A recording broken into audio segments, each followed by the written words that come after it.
Episode 45 of the Geekdom101 podcast will be a lot of fun for movie fans. I got together with my buddy V, editor, very talented one at that, and movie historian and film fan, and we discussed the career of writer-director Christopher Nolan. Christopher Nolan was the director that directed many classic films like the entire Dark Knight trilogy, Memento, he did Inception. This podcast with V, it's a two-parter. It came out right around the time that Tenet hit the theaters, or at least, if I remember, it might have been a few weeks before. But I know that the hype behind Tenet is what caused this podcast to even happen. And it originally aired on September 10th, 2020. And we go through on this specific episode, this first episode, we go through all the stuff from starting with Following, Memento, The Prestige, and we end it with The Dark Knight.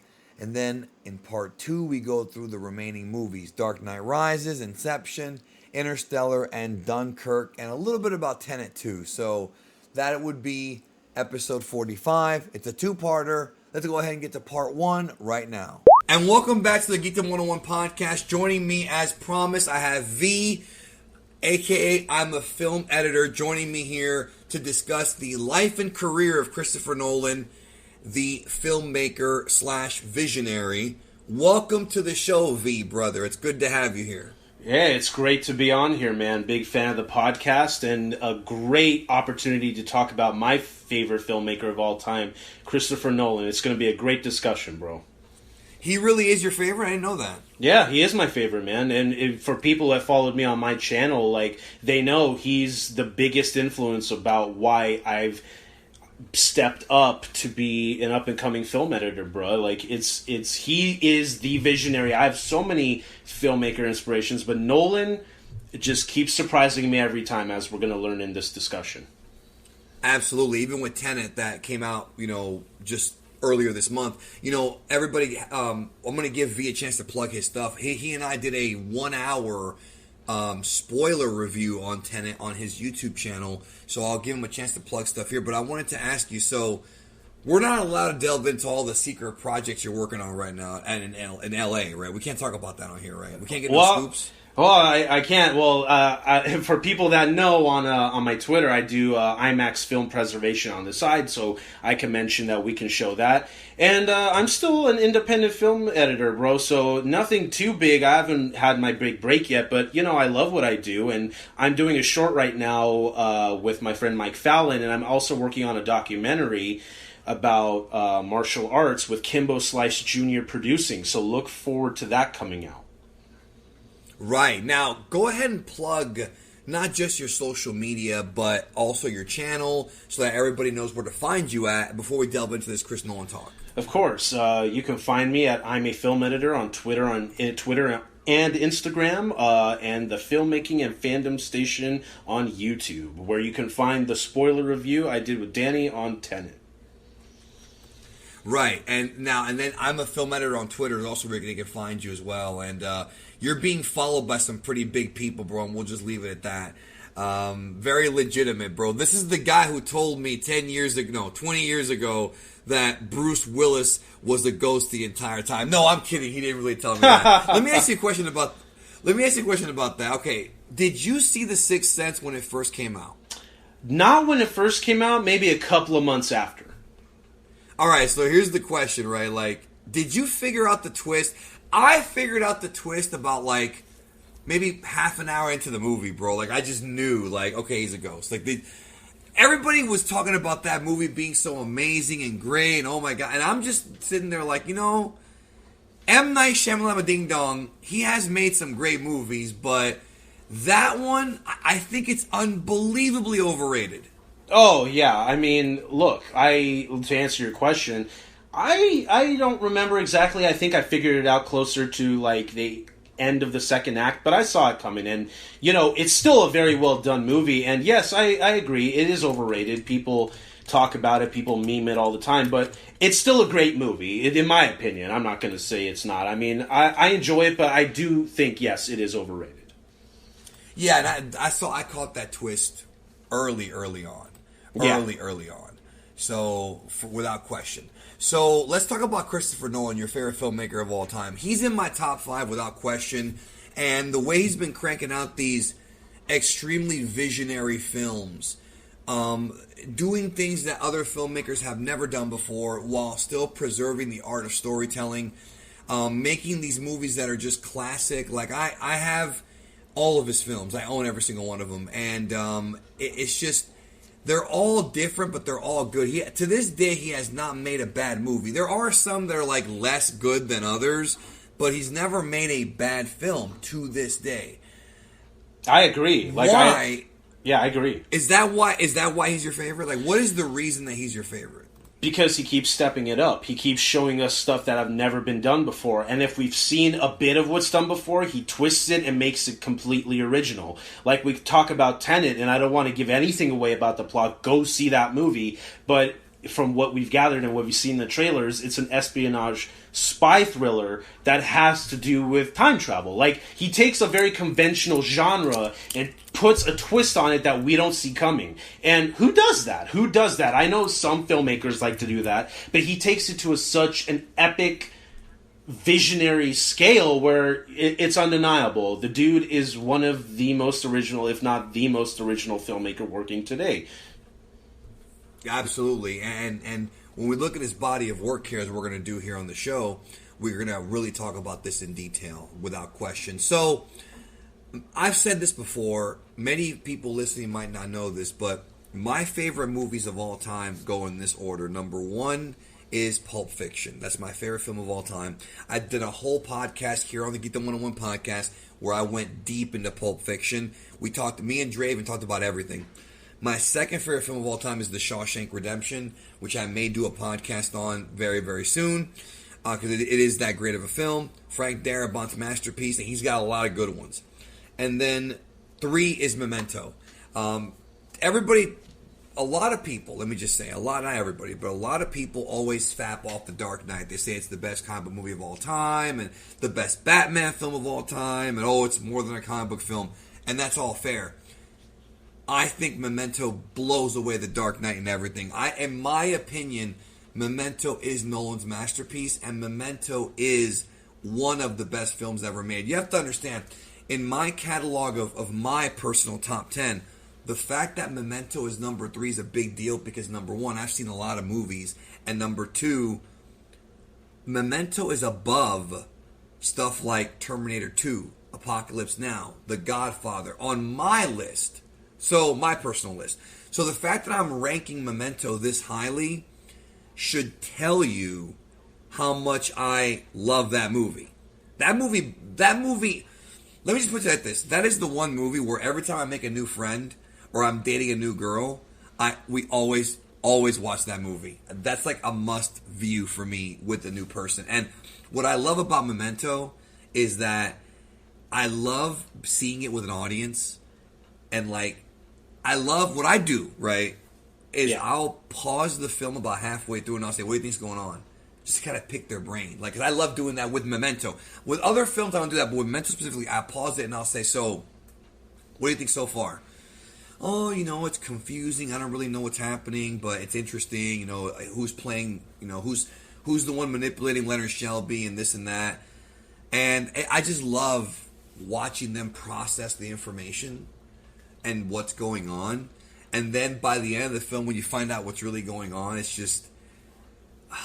I love that movie, bro. I cannot tell you how much I love that film. And it's not just Nolan as a filmmaker. It's also Guy Pearce is unbelievable in that role.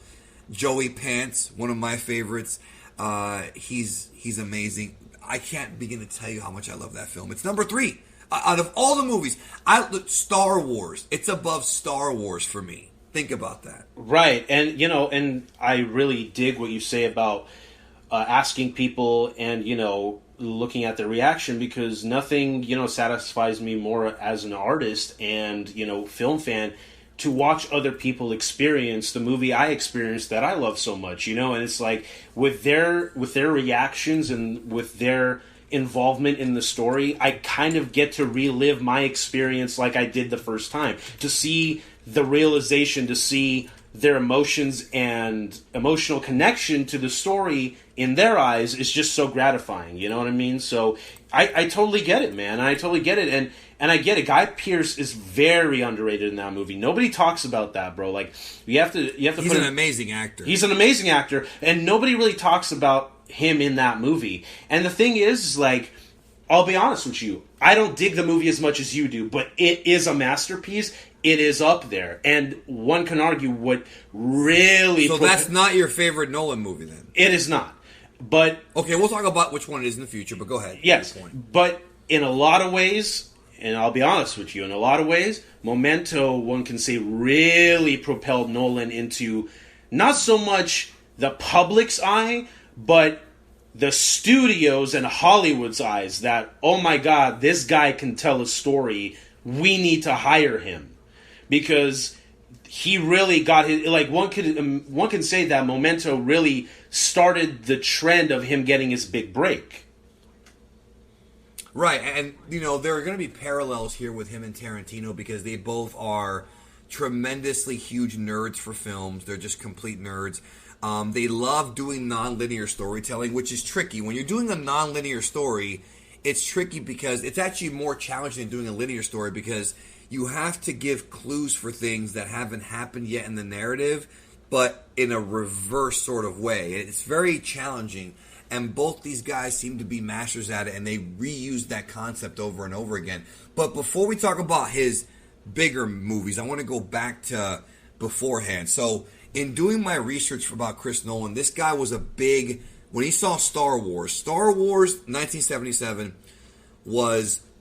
I mean... we don't have to say this. Everybody knows this. This movie influenced everyone, right? Changed the whole genre.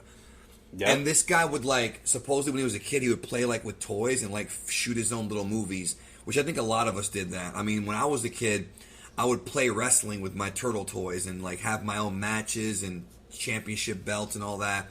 You're a kid. You let your imagination flow. And then that would lead to him eventually making some films in college and, you know, going to school. But before Memento, he made a little film called Following, which is available on the Criterion Collection. And Following is interesting because Following is his most, like, it's indie-rific. This is, you can tell, it's low budget, it's not, you could tell this, it comes off like a student film, but it's still pretty good. It's not one I like to watch that much, but it is one that you could tell that this guy...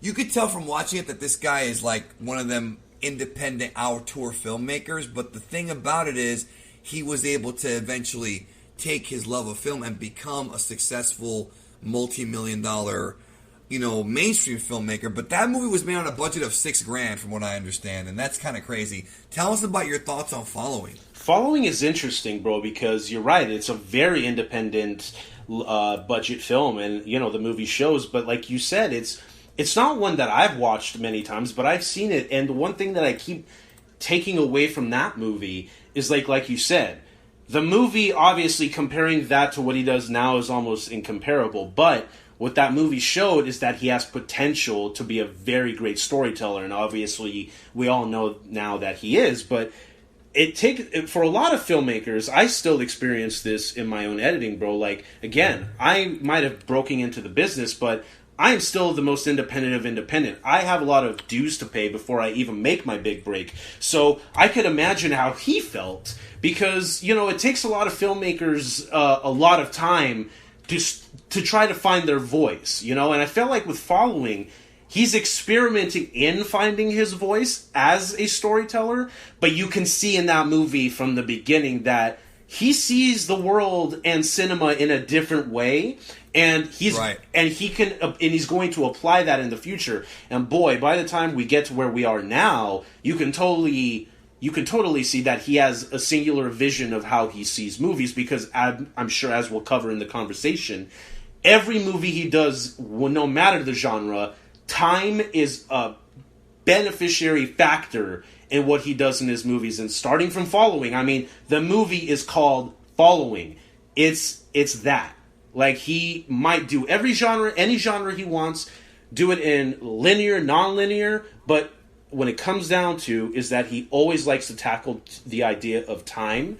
And again, like you said, the following, it really shows the potential he has as a great storyteller. So what a great movie to start his career with. Well, and it's also interesting too because there's all kinds of crazy stories about the movie. He wrote, direct, and edited the film, and he, from what I understand, he made sure the actors rehearsed before shooting because he only had a limited amount of 16mm film. Like he couldn't just roll 50 takes of the same thing, and that to me is super shoestring budget madness, and it's shot in black and white. It's almost like his Clerks. Even though Clerks was way more successful, it really reminds me of what Kevin Smith was doing in Clerks. When you watch Clerks, it's what carries Clerks, I think, is the performances of the actors and the Kevin Smith sort of finger on the pulse of what was happening in the 90s with our generation.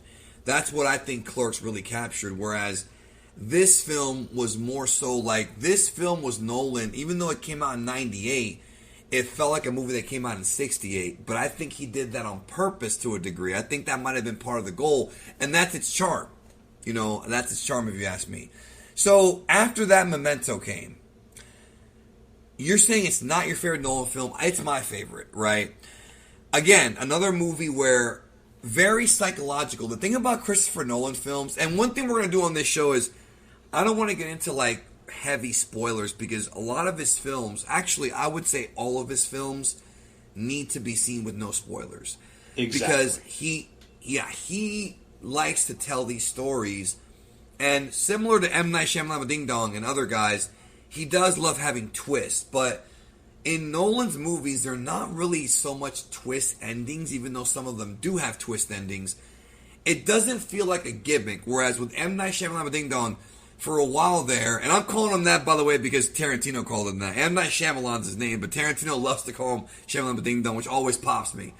So he's got these twists that come off like an episode of Twilight Zone, which is always good because I love Twilight Zone, but it feels very gimmicky, and you're watching and you're expecting the twist.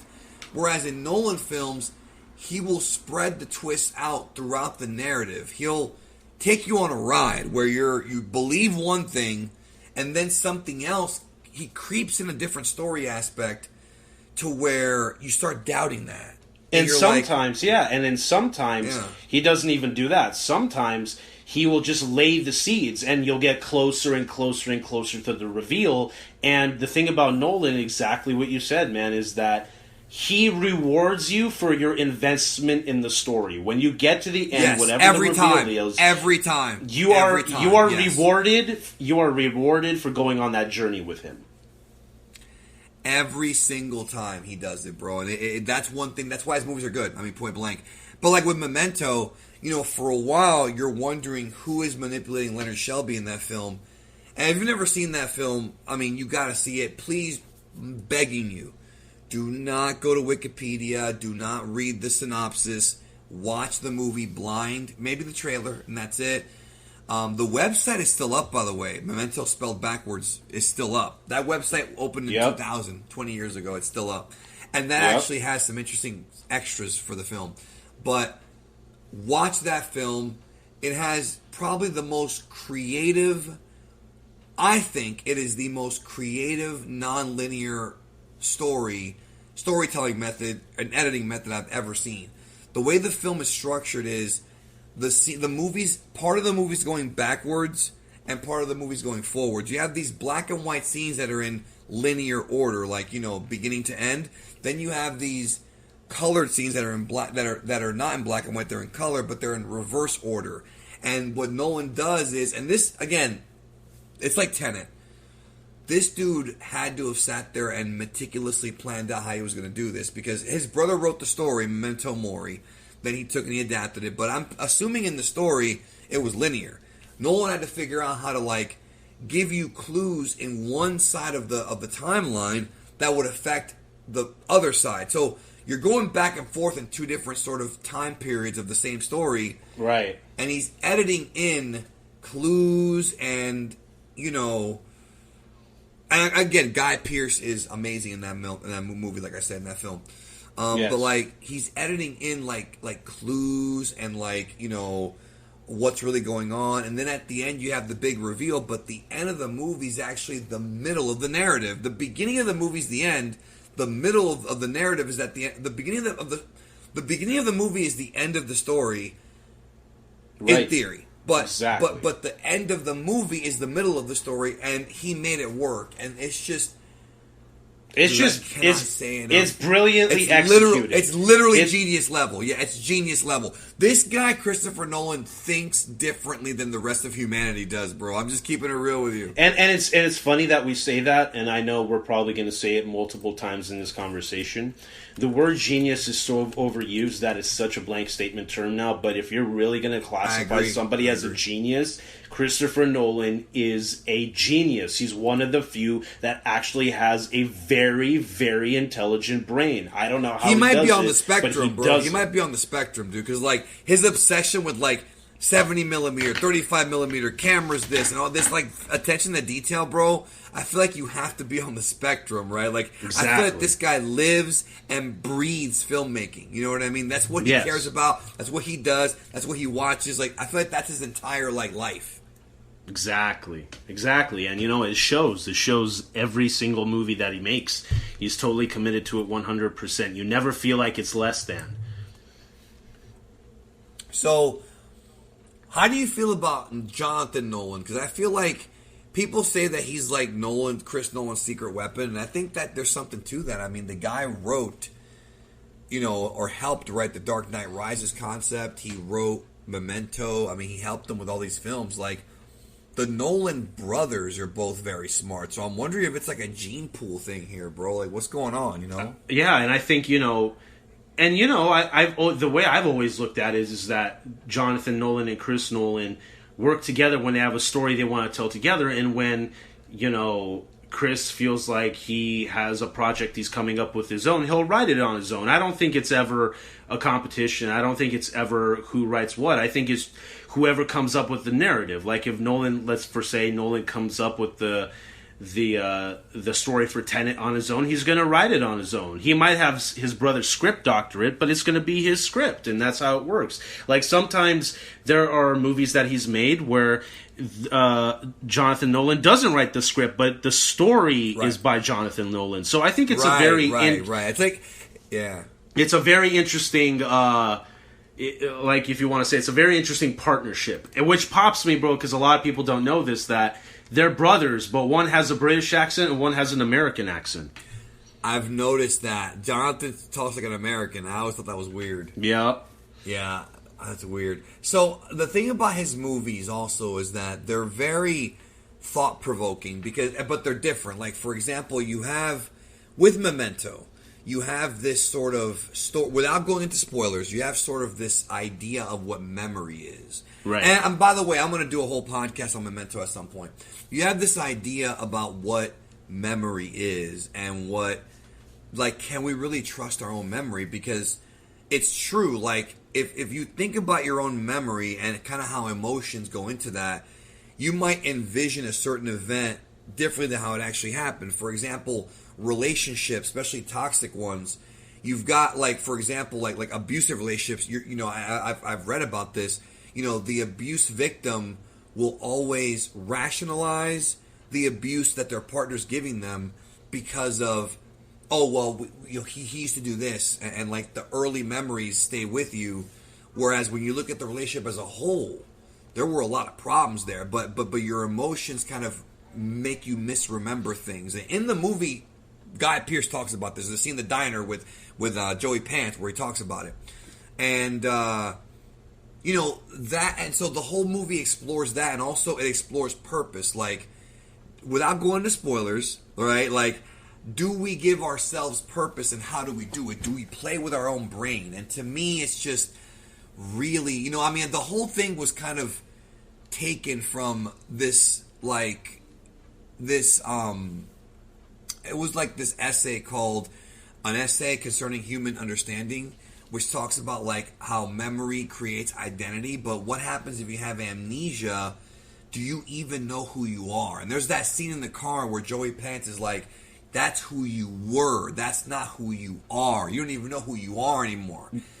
And it just blows my mind because, like, for that film, right? Right. Very psychological.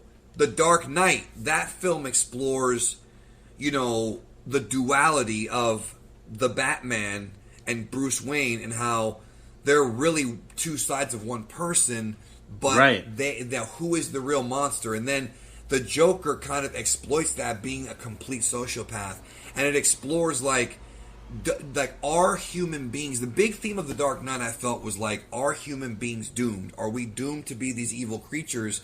And at the end, when Tiny Lister throws the bomb away and says, I'm not doing it, even though he's a convict, it sort of like shows that. And then Batman says that not everybody's like you, you know, which was great, just tremendous. And Nolan managed to tell his own story and make it a Chris Nolan story while still borrowing aspects of the Joker character. Like the Joker in that film, Heath Ledger, obviously he was great, everybody knows it, but like, it's the Joker. It is the comic book Joker. It's just like, it's with a Nolan twist. Like, it adds a layer to his character that was already there, because we know Joker likes to fuck with people, but I feel like that Joker wants to prove a point. He even says it's not about money.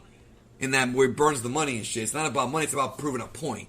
And then you've got, like, a movie like Tenet, which is all about, like, time, like you said. And you've got, like, Interstellar, which is, like, kind of, again, very scientific. He'll throw in psychology, along with science, along with social science. Like, his movies all make you think. That's one thing. Even, like, Insomnia makes you think. His movies are very stimulating. Like, it stimulates my brain watching his movies. His dialogue is very intelligent, but he doesn't neglect the majority of the movie going audience. Like, Michael Caine was doing the interview for The Dark Knight, and I will always remember this. I will always remember this, and how the genius of Christopher Nolan is this: that The Dark Knight tackles these themes about society and terrorism and corruption amongst good people and all that. Right. But you only notice it if you want to. If you don't, it's one of the greatest comic book movies you've ever seen. It's the greatest Batman movie ever seen. He's never preaching those themes to you. If you don't want to notice it, you're still going to go on that epic journey. But if you do want to notice it, you're going to get that extra layer of symbolism, and you're going to get that extra layer of iconicness. Have you seen, like, his pre-following stuff, like Doodlebug? I've never seen that before. Larceny. Have you seen any of that stuff? I haven't. I've heard of it, but I've never gotten to it. Yeah. Yeah, I never saw it either. I was just wondering. But, I mean, that's not what we're talking about here. So, after Memento came Insomnia. Now, this movie has Al Pacino and Robin Williams, which is a wacky combination. This is probably Nolan's most normal movie, if that makes sense, right? Like, this is the one that's, like, the most... It's his most conventional movie. It's his most conventional movie. Yeah, it's definitely linear, but it's still an interesting movie. It's not one that I watch too much, but it's definitely got, like, the Nolan sort of editing style where, like, Nolan has this way of editing that we see in Memento and in The Dark Knight and in Tenet. He does it in every one of his movies, where he'll do flashbacks without doing the fade out. He'll just cut to it while things are going on in, like, a Serenity scene. Right. You know what I'm talking about? Like, he'll cut to the back to kind of reveal something and then cut back to the present. Right, exactly. And he does that in all his and even that's in Insomnia. So, what do you think about Insomnia? I mean, it is like, it's supposed to be like a loose remake. I've never seen the original movie. I've only seen the Nolan version. What do you think about Insomnia?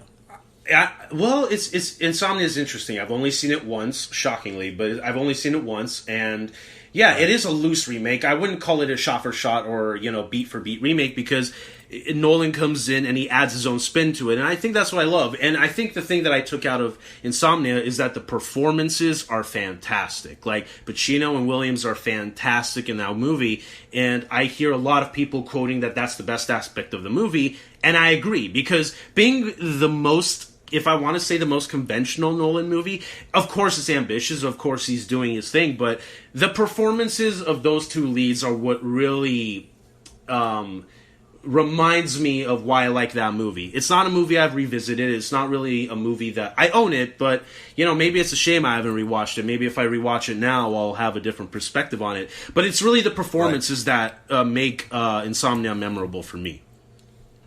For me too. It really is about the acting.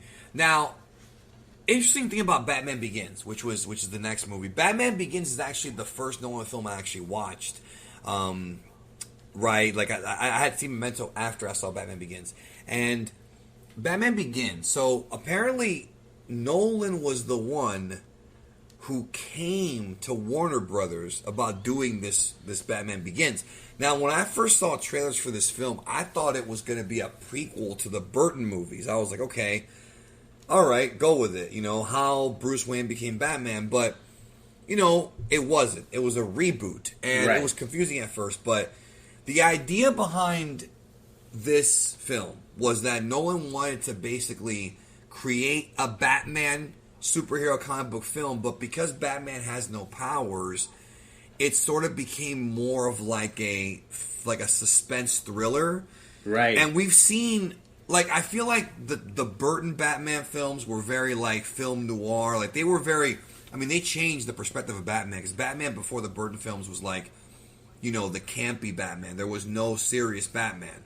That he was not the Dark Knight, but he was the Dark Knight in the Burton films. Then the Schumacher films were just a clown show, especially the second one. But this was okay, this movie, Batman Begins, and the sequels, to me, it's basically, what if Batman was real? What if we actually had a caped vigilante that was secretly a super rich millionaire? That's the way I took the film. And again, performances. Liam Neeson is always good in everything, because he's got that awesome charisma and voice. And Christian Bale, although I still feel like Michael Keaton's my favorite Batman, Christian Bale, I think, did great. What do you think about Batman Begins now, looking back? Because I'm going to say one more thing. Some people, when I think about my favorite film of the trilogy of the Nolan Batman trilogy, Dark Knight's usually the one that everybody loves the most, right? That's fair.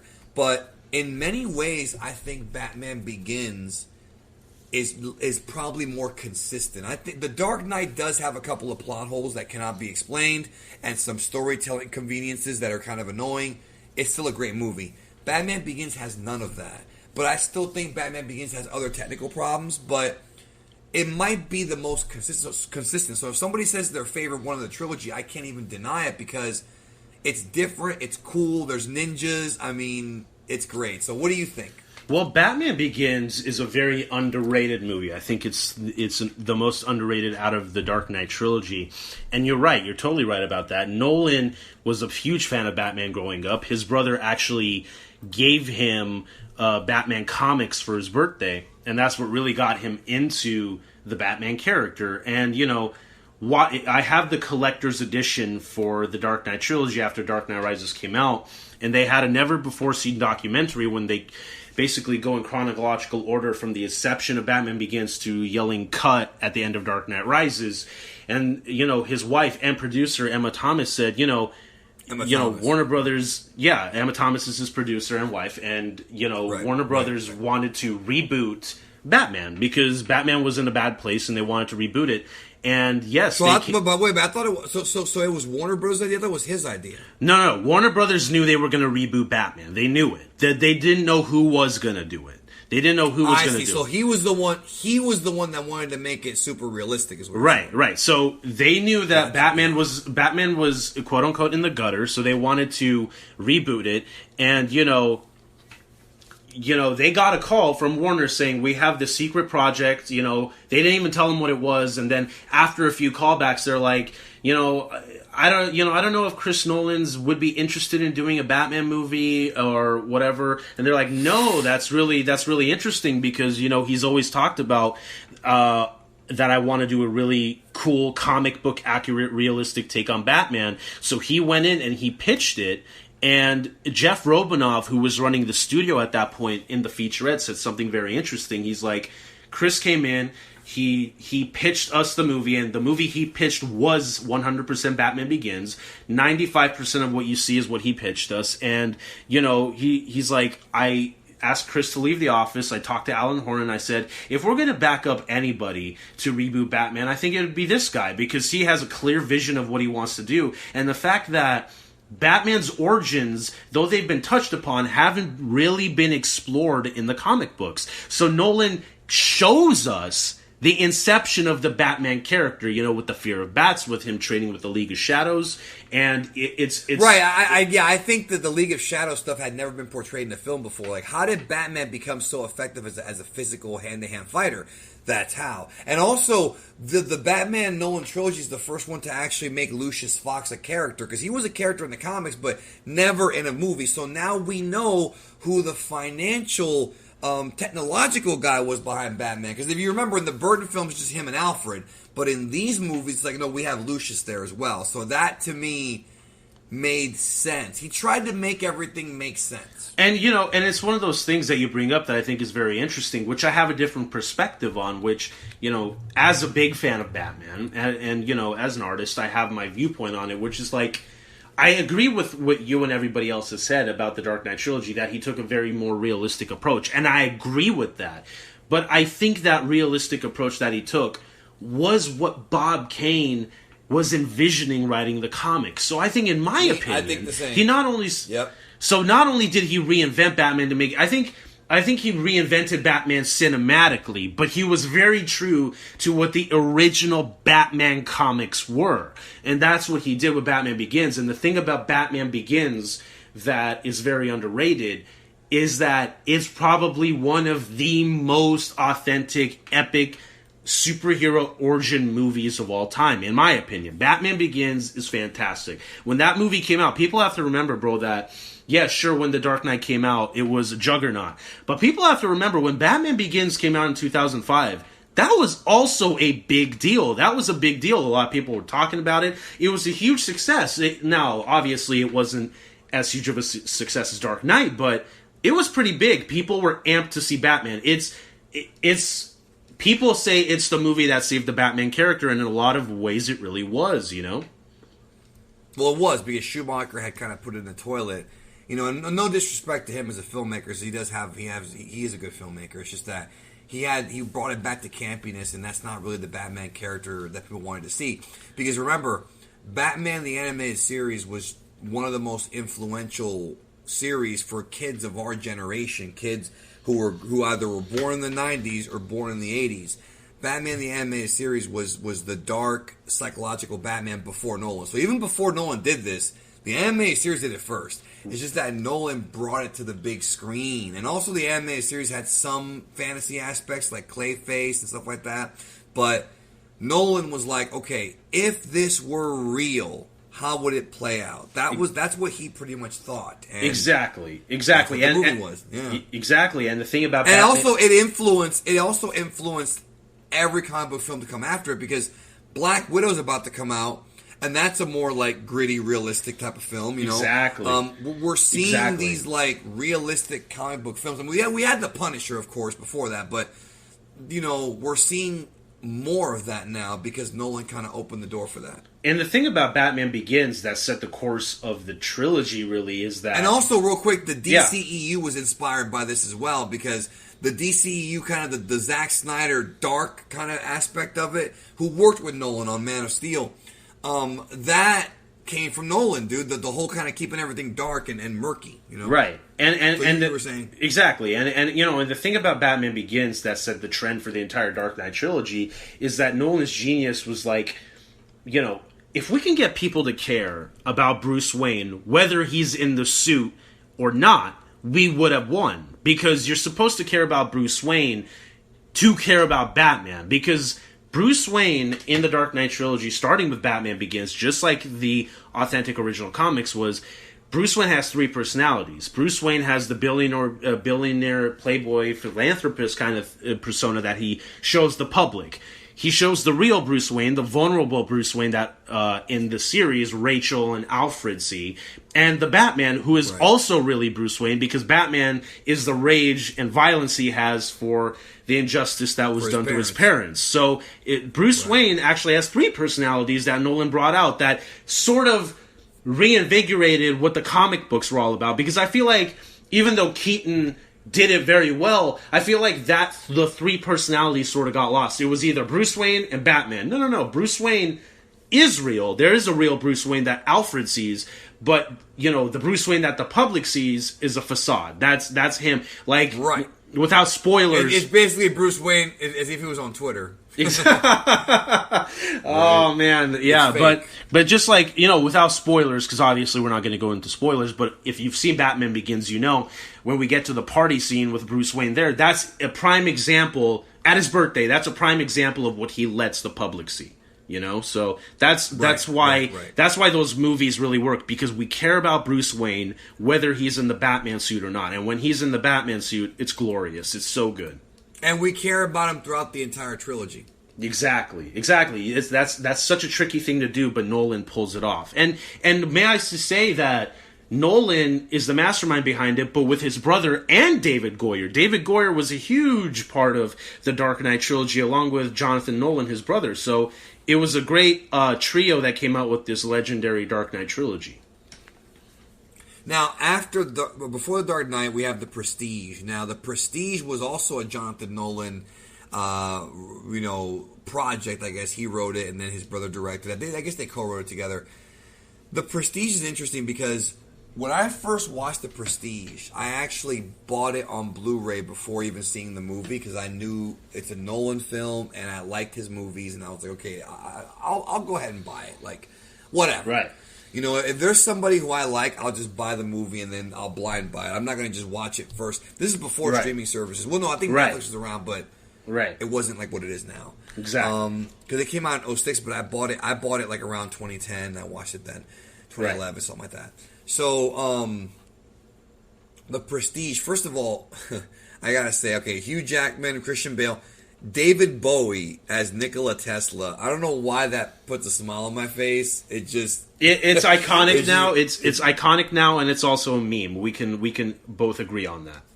It's Bowie, dude. And then Scarlett Johansson's in it. Of course, Michael Caine's in all his movie, Andy Serkis. But this movie... That's right. Andy Serkis is in that movie. A movie that one of the very few movies we actually see his real face, bro. Right, bro. He's Nikola Tesla's fucking like slave or whatever. So this film, when I first watched this movie, I was mesmerized. I'm watching this film and it's probably Nolan's most atmospheric movie, because when you're watching this movie, the entire film feels like a dream. Yeah. Like, I don't know if he shot it this way on purpose, but it's got kind of like a little bit of like a dream sequence kind of vibe to it. And it's very like dark, and it's really the way he lights it and frames his shots, that really is an influence over it. It's crazy. But I love this film. But I gotta be honest, I think the ending is kind of stupid. Like, what I love about this film is, close to the end, without spoiling it, he hits you with like 6 twists in a row. Because the whole movie's about 2 competing magicians. Right. And so you've got twist, twist, twist, twist, twist, twist. And you're watching it and you're like, what the hell is going on? But in a good way. You're like, oh shit, oh shit, oh shit, what the fuck, what the fuck? And like, they're all good twists, but I think the very last one I thought was kind of dumb and kind of, in my opinion, unrealistic. So I think the movie does take a hit on that. I still love the movie, don't get me wrong, but that final, without spoiling it, because some people have never seen it before, that reveal at the very, very, very, very end, I didn't like it. But the movie itself, there's got to be at least, besides the ending, if you count up all the twists in this film, there's got to be like 15, right? Like, oh yeah, this movie has probably the most. I think it's got the most twists of any Nolan film. But think about it. It's about 2 magicians, and the entire point of magic is bait and switch and illusions. That's all magic is. It's a bait and switch and an illusion. Nolan takes the concept of magic and uses it to make movie magic. Right. Dude, this guy's something else, bro. He really is. Talk about your thoughts and your memories of The Prestige. Prestige is a very interesting movie, bro, because like I said, like you, I adore this movie. I think it's masterfully made, the way he's composed the shots, and like you said, I've always thought this, but you just put it into words. He uses magic to make movie magic, and that's amazing because he's basically going meta without going meta. Yes, it's crazy. It's crazy. And the thing is, I kind of agree with you. Like, I didn't think the twist at the end, with no spoilers, obviously, I don't think it's stupid, but I didn't see it coming, but once we knew what it was, I was like, makes sense. But it's not something I don't think glorify is the right word. It's not something I go back and say, oh, Prestige is the one you need to watch. But the thing about Prestige, bro, that makes it very interesting is, like for you, how Memento is your favorite Chris Nolan movie, Prestige is a lot of people's favorite Chris Nolan movie. And I understand why. I totally get why.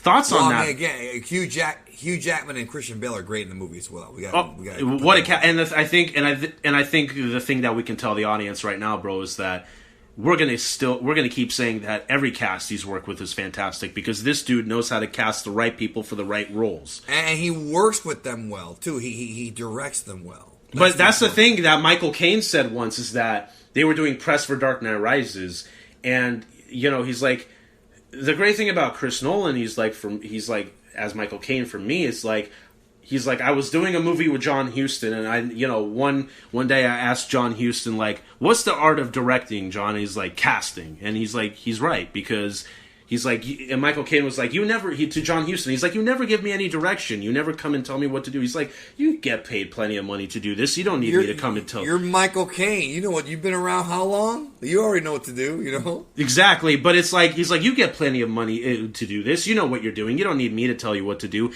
And that's how Nolan is.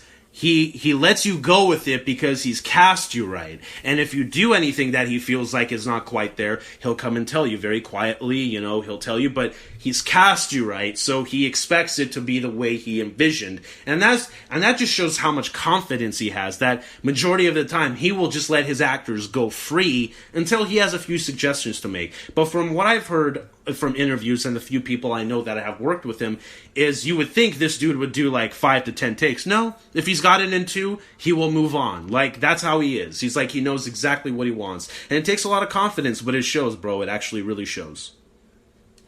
Right. I mean, I thought the twist ending at the very, very end did not make sense, but the ones before it did. Right. Either way, though, I think this movie, of his entire catalog, has the most twists. But again, like we talked about, it's sort of like the art of magic. Like, it's two magicians trying to trump each other. Meanwhile, Nolan, like I said, it's very meta because the look of like awe in the audience's crowd that gets a magician off is the same thing that gets a filmmaker off and a storyteller. He's telling us they reacted. Yeah, he's telling us how he feels us watching his movies. Exactly that. Exactly, and again, it's a great film. I mean, honestly, I feel like people who like movies, even if you're not even a hardcore movie fan, you should own the majority of his catalog because it's all good. We're gonna wrap up part 1 right now with our discussion of The Dark Knight. We're gonna come back with part 2 next week, and we're gonna be discussing Rises, Interstellar, Dunkirk, and Tenet. But we're gonna finish with The Dark Knight. So, The Dark Knight, the sequel to Batman Begins. The first question I have for you is, when you first heard it was going to be called The Dark Knight in 2006, were you in the movie, like, into movies at that point, or were you too young, or were you not into it? Like, I was very into movies. Right? Yeah, I was very into movies. And, okay. This so when you first heard it... Yes. Oh, go ahead. Just to back off what you said, I knew I wanted to join movies, and I was a teenager, very young at that point when Dark Knight came out, and the thing about it was, I knew I wanted to be involved in film. I didn't know what part of film I wanted to be involved in. I knew it was an art form. I knew I loved it. I knew I loved doing it. I just didn't know what the different production aspects were. I was too young to understand that. And once Dark Knight came out, that was when I discovered editing. And then and to this day, it's what I love doing most. So, but the thing about Dark Knight, and as you probably know where I'm going with this, I have no idea where you're going, bro. There's a lot of things about this movie, bro. I was actually going to ask you before you get into it, do you think it was ballsy of them to put out a Batman movie called just The Dark Knight? It wasn't called Batman Continues or Batman Begins 2. It was called The Dark Knight, which is cool. It's and great. It's the first time. It's the first time we actually saw a comic book movie not have the main character's name in the title. Right. X-Men, Blade, Spider-Man, The Punisher, Batman. Returns, Batman. No, it's just The Dark Knight. Well, I had no problem with it. It's the first time. Exactly. And I had no problem with it because I was a longtime Batman fan. And if you know who Batman is, he is the Dark Knight. So Batman is in the title without having Batman in the title. It's kind of genius. But, right. where I was going with it, piggyback what you said, is that the movie really turned me on to editing. But what The Dark Knight made me discover was IMAX for the first time. And, right. Yes. This is when Nolan really went hard on the IMAX. Right. Yeah. And, and I've seen documentaries in IMAX, fantastic, they're huge, and it's like 8-story tall screens, and, but the thing about The Dark Knight was it's the first Hollywood commercial movie to shoot in that format, and to see it at a real 70mm IMAX film screen, which I still consult with to this day. It's a movie experience that I will never forget. The first IMAX movie, quote unquote, I saw at the same theater that I'm talking about was Fantasia 2000. That was just massive. That was huge. That was incredible. But to see The Dark Knight, a Batman movie that I was really looking forward to have select sequences shot in that format, starting with the opening scenes alone, the opening bank heist, which is completely jacked from Heat. Exactly. Completely jacked from Heat, bro. And Heat has maybe the bank robbery scene in Heat is probably one of the greatest shootouts in film history. Bro, I could talk about that for an hour. Exactly. The fact that it's the most real. And if you watch the Heat bank shootout with a full surround sound, like it's almost like they're in your living room. It's frightening. Right. I love that. Michael Mann is a tremendous influence on Nolan, and rightfully so.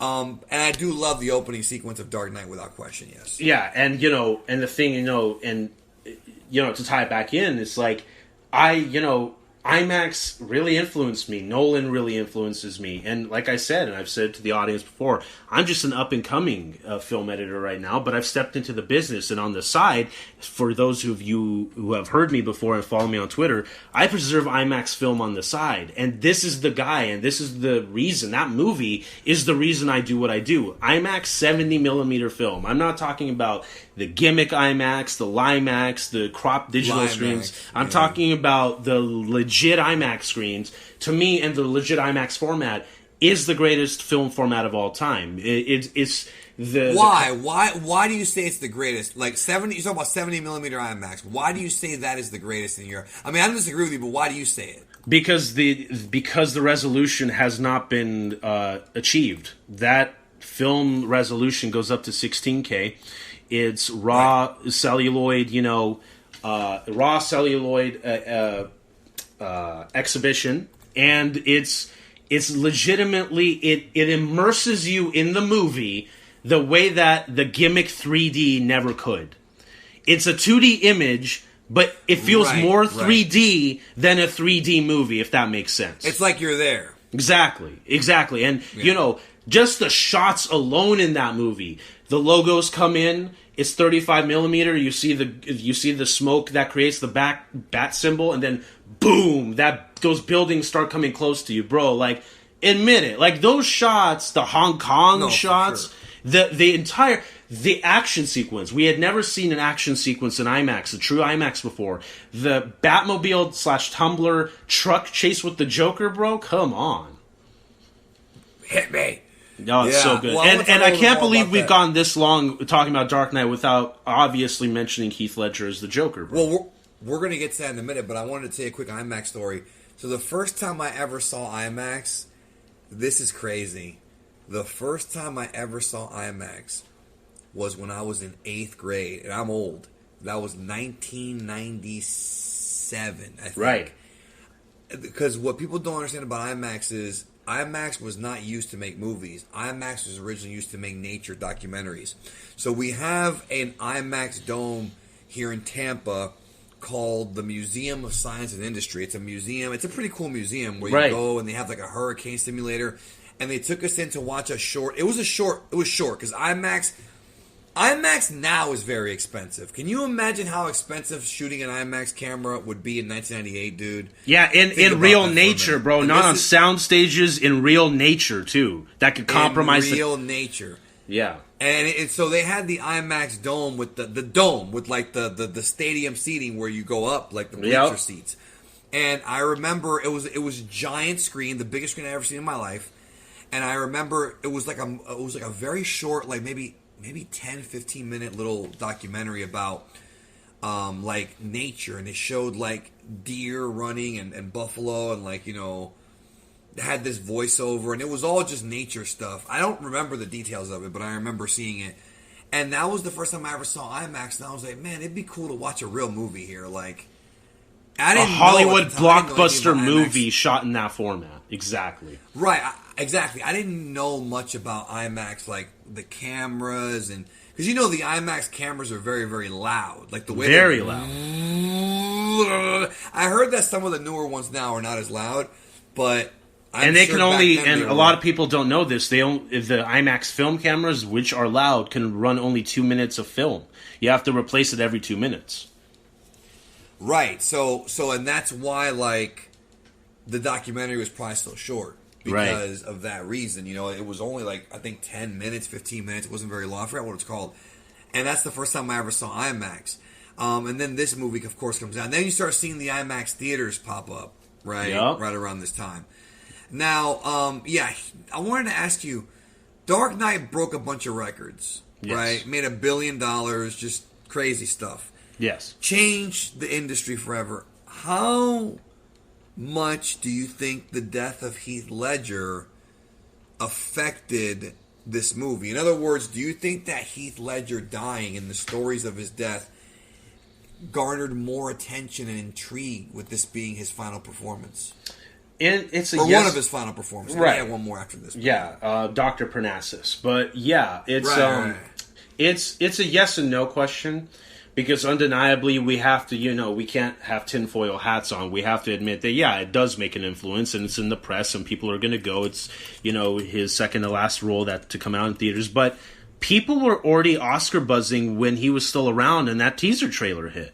People were already talking about it. So, I remember that trailer, bro. Bro, oh my god. And honestly, dog, you didn't even see anything. Remember? It was just the Bat logo that the light was piercing through. And you just hear all like the Alfred narration, the Bruce narration, the Joker narration.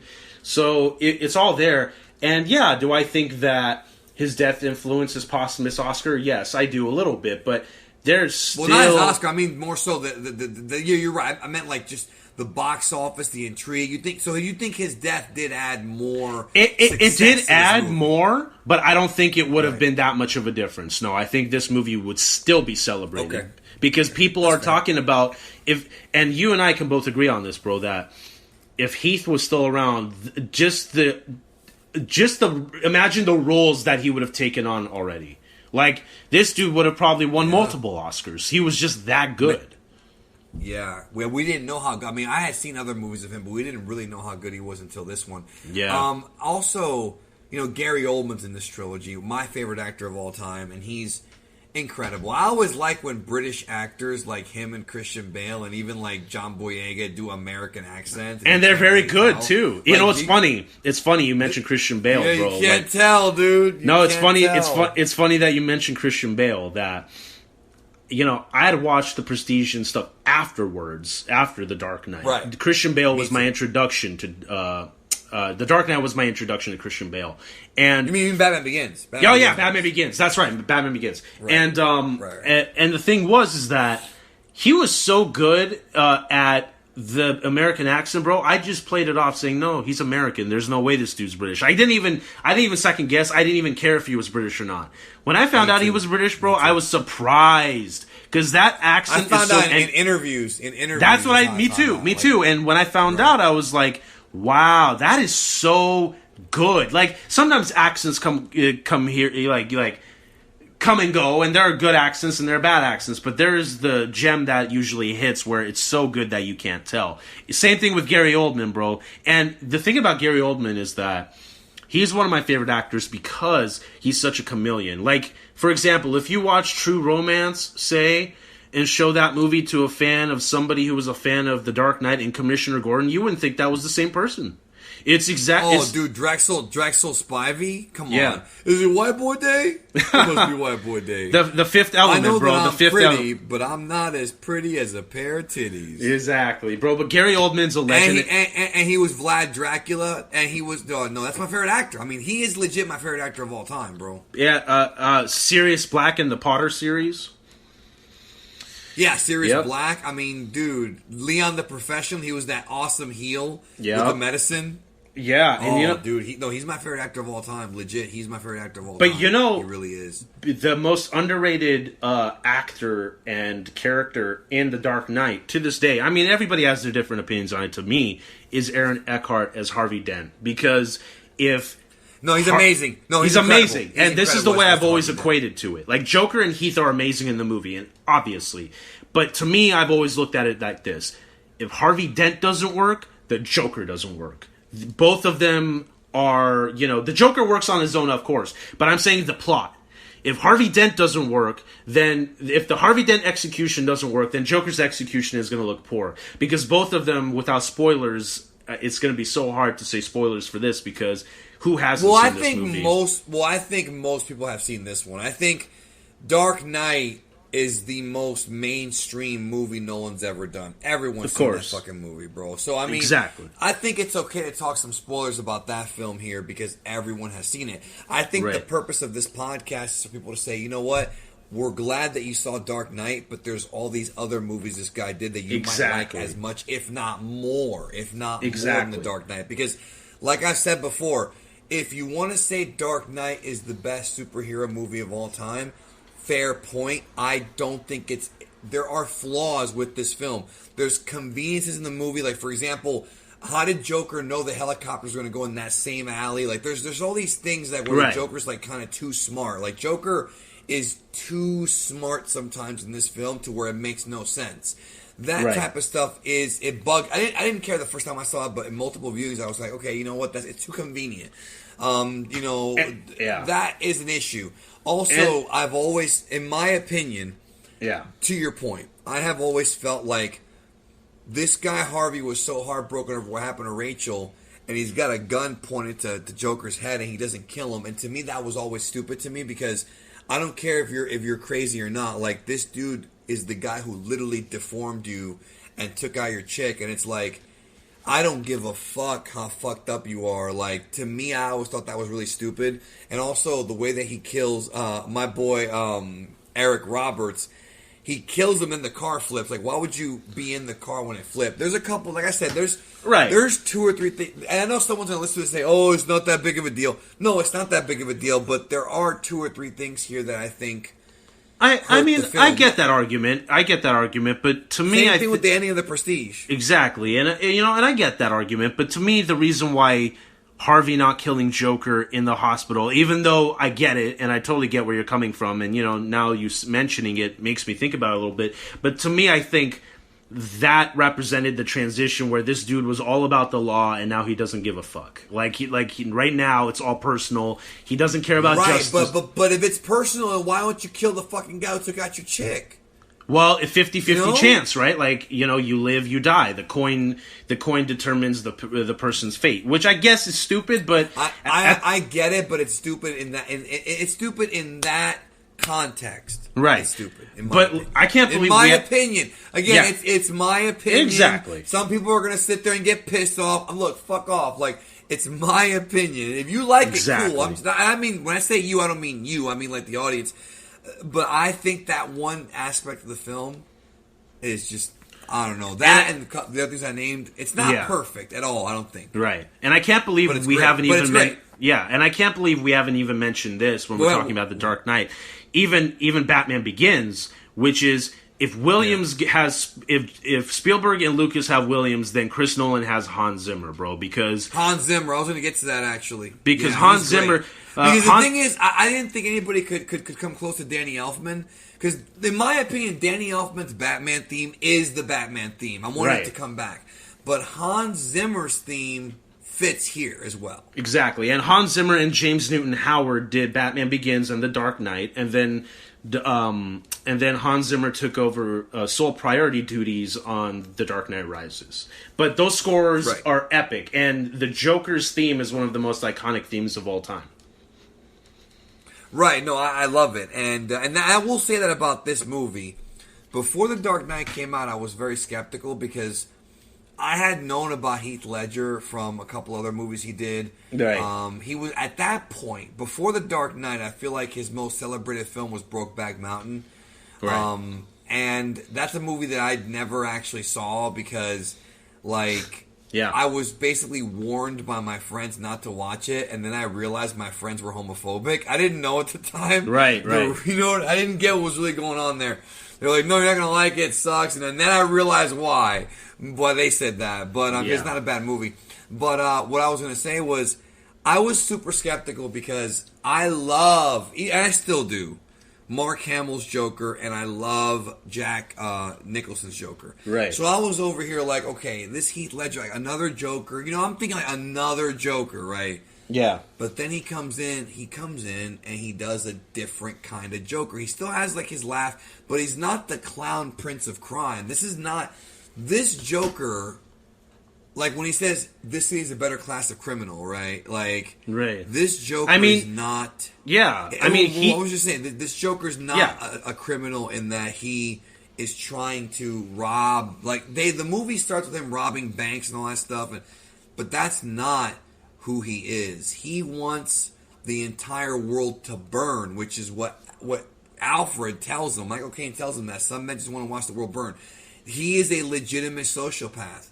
He gets off on proving that human beings are bad people, and that's his entire MO. He's like, he's like the opposite of Abraham Maslow. He thinks that human beings are all corrupt and evil, and he's right. A lot of them are, but not all of them. And which goes back to my point that. Oh, sorry. Go ahead. The scene where he makes the pencil disappear, like every scene he's in is awesome, bro. The pencil disappearing, like when he did that, I'm just like on the edge of my seat, like, okay, this Joker's winning me over here. And then when he breaks off the piece of stick, you guys fight each other for who gets to be in the gang, like. And then of course the interrogation scene. Is this the good cop, bad cop routine? Not exactly. Psh, where are they? Yeah. And he's like, you're better than them. Don't behave like them. And he's like, I'll kill you. Where would I be without you? It's like, but that's my point, bro. It's like, it's different. On having a rival. Yeah, and that's my point, bro. It's that it's different, but the appearance and some of his character choices is not the Joker from the comic book, but the essence of him is there. He's not comic book Joker, but he's totally the Joker that I remember from the comic books. His philosophy is 100% what the Joker is. That's exactly what it is. Right. No, he is the Joker. It's just, like you said, it's different than the Joker from Batman 89. Right. Because that was more of a criminal. He was a psychopath too, but he was more of a criminal who wanted just control and power. Right. This Joker doesn't want power because he's greedy. It's not about greed to him. It's about proving a point, and Batman proves the other point. But that's Batman sacrifices his reputation so that he can preserve Harvey Dent's reputation to make more criminals get locked up, which ends up being a major factor in Dark Knight Rises. That's why. When we get to Dark Knight Rises is also a brilliant film. And I'm going to have a lot to say about that movie, bro, because people criticize that movie for the wrong reasons. Absolutely. Next time, but absolutely. What were you going to say? The thing about the Joker and Batman conflict, which has been very apparent in the comic books and very apparent in The Dark Knight, which really The Dark Knight took the essence of what the hardcore Bob Kane comics between the original, yes, the original comics and what the essence of that rivalry is. When and it's all displayed beautifully in that interrogation scene. When he's basically he's like, Joker's telling Batman, like, the fact that there's injustice in the world proves that there's no justice. The fact that the fact that I can make people go crazy when everything's supposed to be in order means you're fighting for nothing. So Batman, your life is a joke. So when he calls Batman's life a joke, that's not just a physical threat, that's a psychological power play. He's playing against Batman. And big props to our boy Heath letting Bale actually punch him for real in that scene, bro. Yeah, that he did, the Batman. But I mean, the whole movie's like that. The whole movie is this whole purpose of, I just love how he's like, a year ago, these cops and lawyers were afraid of the criminals so they wouldn't be corrupt. But now that they have the Batman, who's a vigilante, at first, because I love how he talks about how, and he doesn't actually say this, but you have to read between the lines when you watch these films. When Batman came around in Gotham, the criminals and the lawyers were a lot of times together because the lawyers would be, and the cops would be afraid of the criminals. And that's actually how it is in the real world. People don't understand that a lot of times the mafia makes deals with the government. I mean, we have proof of this. This has happened, not just in the United States, all over the place. But when Batman came around, they didn't have to do that. And so they pretend like Batman is this evil vigilante, which Commissioner Gordon is kind of the example of this before he became a commissioner, which he becomes a commissioner in this movie. They pretend like Batman's a menace when actually they need Batman because now they can have this guy catching the criminals and not having to worry about laws and jurisdiction and all that. And it's always, and that's why I love when he's like, Batman has no jurisdiction. He'll find them and he'll make them squeal. I know a squealer, and and that's why at the Batman end goes to China. Yeah, and that's why at the end of Batman Begins, Nolan sort of suggests escalation, where it's like, okay, you've made this symbol for yourself, but now the criminals are going to rise up to your level and do more insane shit because you've basically said it's okay to do that. So that even Alfred says it in the movie, in The Dark Knight. He's like, Bruce is like, I was meant to inspire good, and Alfred's like, yeah, but you have inspired good, but you spat in the face of Gotham's criminals, and you didn't, and you think there weren't going to be any casualties? Things were always going to get worse before they got better. Right, you're going to be dealing with some real tough guys now who aren't going to back down, is what he's saying. So, because they're afraid of the Batman, and when you back somebody up into a wall, that's just that line, bro, in the mob meetup scene still pops me, where he's like, I know why you guys choose to have your group therapy sessions in broad daylight, because of the Batman. See, Batman has shown Gotham their true colors, unfortunately. Yeah, I love it.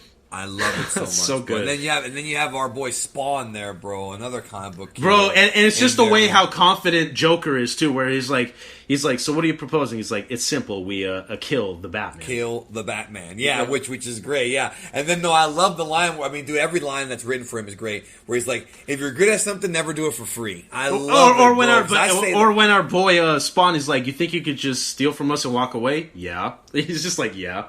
Yeah. No, he is extremely confident. Let's not blow this out of proportion. And then he has all the bombs in his coat. The grenades, yeah. Dude, that is a great fucking movie. Listen, it's number 4 on the IMDb. That's bullshit. This movie is not the 4th best movie ever made, but it is a great fucking movie. Where do you rank The Dark Knight on your Nolan list? Where do you rank Dark Knight on your list? It's probably somewhere in the top 30, I would say. Out of Nolan's movies. Out of Nolan's movies. Oh, out of Nolan's, I'd probably put it at number 2. Yeah, I was going to say it's probably in your top 3. It was probably in your top 3. Yeah, it's my second favorite behind Memento. Honestly, it is. Yeah, Dark Knight is epic, bro. Tenet's in the top 5.